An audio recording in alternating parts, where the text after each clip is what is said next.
I came here in 2010 for a visit with my wife and two of my older children, and we did a tour of the tunnels, you know, the usual tourist type thing. And I always thought I was quite a good historian. I knew a lot about history, and I knew nothing about the Great Siege of Gibraltar, absolutely nothing. And when I walked through the tunnels, and I thought about what a struggle it was during the Great Siege, and actually what a struggle it was to build the siege tunnel as well. I thought that there was a great story that could be written about it, a fantastic human story. It's not publicised enough really what happened in 1781, from 1781 to 1783, and if you look at it, the whole story is absolutely amazing. Regarding the contents of the book, how did the Great Siege tunnels and Gibraltar come into play? There's a central character. His name is Tom Sullivan.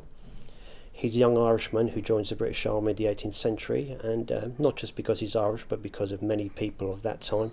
They joined the army to get away because they had nothing. They had poverty or starvation, basically. But I come from an Irish background, so there's a little bit of a personal history in it as well.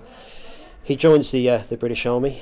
He goes to America. He fights in the American War for Independence, and he witnesses fairly mass slaughter on a terrible scale that he can't believe.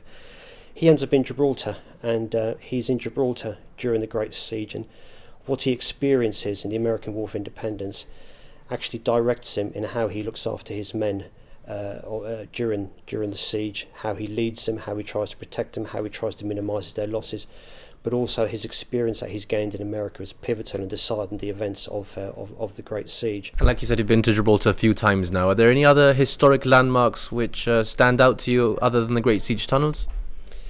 For me, probably it's when I come here every time, it's arriving here, walking across the runway to get into the town itself. It's just a reminder of me very much about the Spanish border is close by. It reminds me about the fact that Gibraltarians are very proud people, and that actually my book has got a lot to do with the general history of Gibraltar. When you think about the self-determination of Gibraltarians at the moment, it didn't happen by accident. People have paid for this 1 mile piece of land with their lives, with their sweat, with their blood, with their toil. So when people in Gibraltar say we want to stay as we are Gibraltarians, there's a reason behind that.